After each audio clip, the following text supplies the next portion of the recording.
my 2 cents on the game. First of all, my guy, Lindelof, you're Swede. My guy Zlatan is amazing in the air. Can you learn how to be an aerial threat? Not only an aerial threat, but an aerial presence. Good morning, good afternoon, good evening, ladies and gentlemen. Welcome back to a very delayed episode of Golden Square Football. I'm your co-host Chris Atalla, back again in a new location with the one and only Hussein Kamil. What's good, Hussein? How's it going, Chris? Ladies and gentlemen, we're sorry about the new location. Our studio is being remodeled right now. We can't film in it. However, we come to you after a good week of Champions League football. We also had the United-Liverpool game over the weekend that ended 1-1.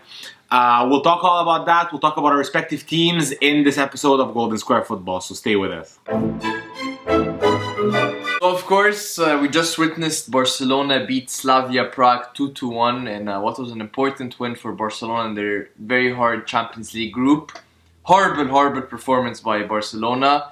That game was typical for Slavia. Lost the game but won our hearts. Fantastic performance by them. At the end, they had Barca on the ropes, under the cosh. It was just horrific performance by Barcelona. They won because of an own goal. One of the key points I want to bring up is Luis Suarez. He hasn't scored the Champions League away goal in almost 2 years now.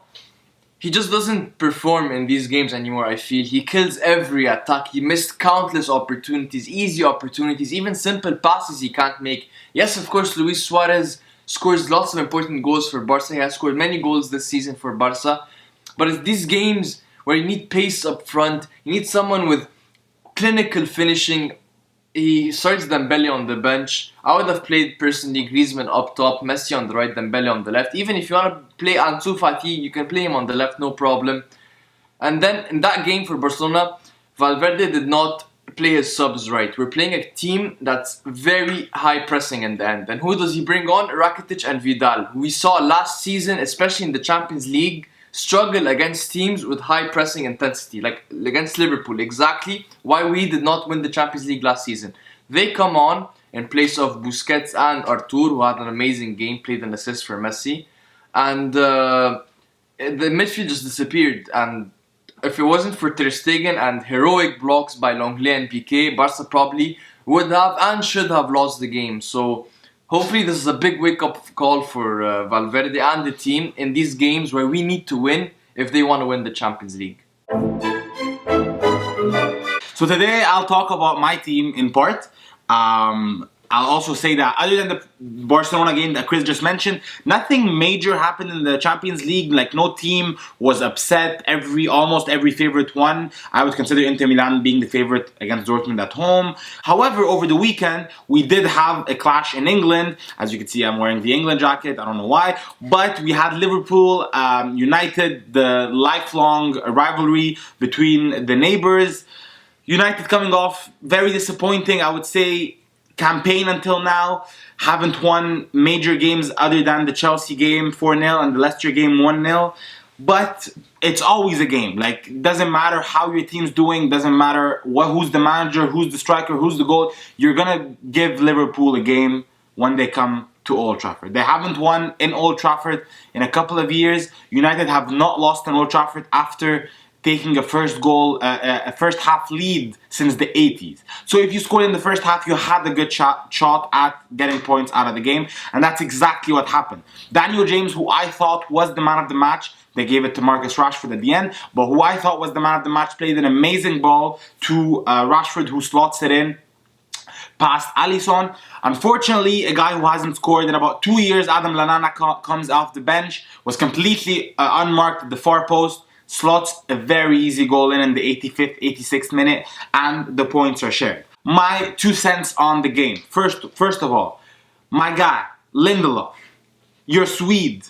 My guy Zlatan is amazing in the air. Can you learn how to be an aerial threat? Not only an aerial threat, but an aerial, presence. You're a defender. You're probably 6'2", I'm guessing. Next to Maguire, who's also huge. You need to be better in the air. The goal did not count, Mane's goal. But he was completely outclassed and outplayed by a guy way shorter than him. That cannot happen. And that obviously not the first time that this happened. That's why I'm mentioning it. Against Crystal Palace, that happened, and another game that happened. He needs to be better in the air.